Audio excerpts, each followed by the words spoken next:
In Korea, there's a moment that changes everything.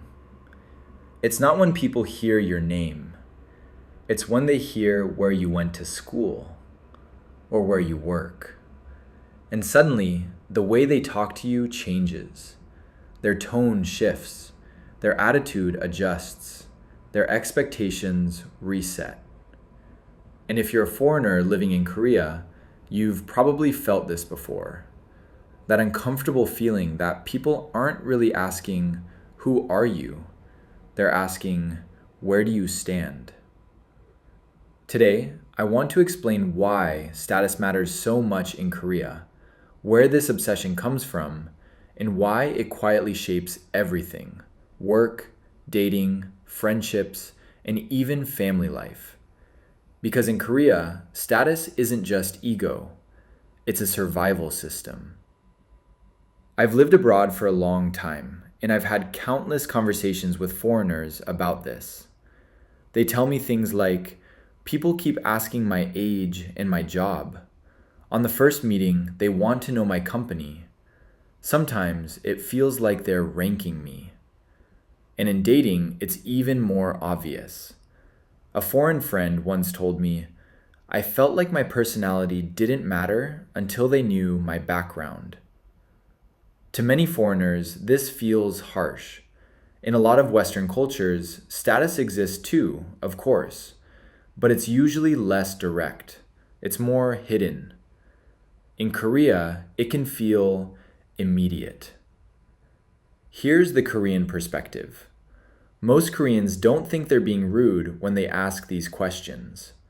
They're not always trying to judge you.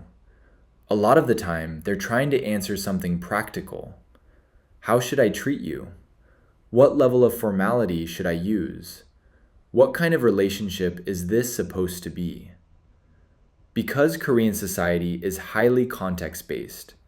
In English, you can talk to almost anyone with the same basic language.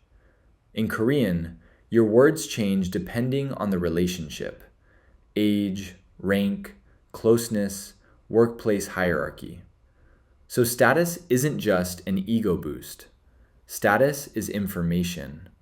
It tells you how to navigate the social world without causing friction. Once you see it, you'll notice status everywhere. Think about introductions in Korea. Often it goes like this: "What do you do? Where do you work? How old are you?" That information immediately sets the tone. Even small things become signals: the way you speak, the way you pour drinks, who sits where, who talks first, who pays. And it's not always because people are arrogant. It's because in Korea, social life is built on invisible structure, a structure that helps things run smoothly, but can also feel suffocating. Now let's talk about history, because this obsession didn't come out of nowhere. For centuries, Korea was shaped by a rigid hierarchy. Your family background, your class, your position, these were not just social labels, they were life outcomes. Where you could live, what job you could have, who you could marry, how you were treated. In that system, status was not optional, it was reality. Then modern Korea happened, fast. After war and poverty, the old system didn't completely disappear, it transformed. In the past, you were born into status. In modern Korea, you earn it. But the emotional importance stayed the same. Status shifted from bloodline to credentials. Now think about what Korea experienced in the last few generations: extreme poverty, a desperate need to rebuild, a society that had to compress time. When a country grows that fast, people need a shortcut to judge stability. Who is safe? Who is risky? Who will succeed? Who might fail? Status becomes that shortcut. Not fair, but efficient. This is where it gets heavy. A status driven society creates constant comparison. Even when you're doing fine, you feel like you're not doing enough. Even when you succeed, it doesn't feel stable because someone else is always ahead.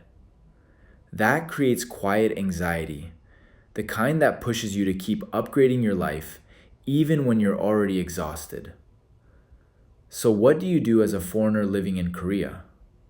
First, don't automatically assume people are judging you as a person. A lot of the time, they're scanning for context. Second, remember this. In Korea, status questions are often navigation questions, not always value judgments. And third, don't let the system rewrite your identity. You're not your job title. You're not your school name. You're not your rank. You can understand the system without letting it control you. So yes, Koreans care a lot about status, but it's not just ego. It's history, it's structure, it's survival psychology.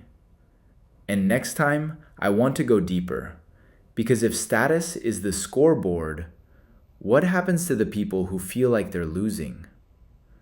In the next episode, we'll talk about why education feels like survival in Korea and why school here is never just school.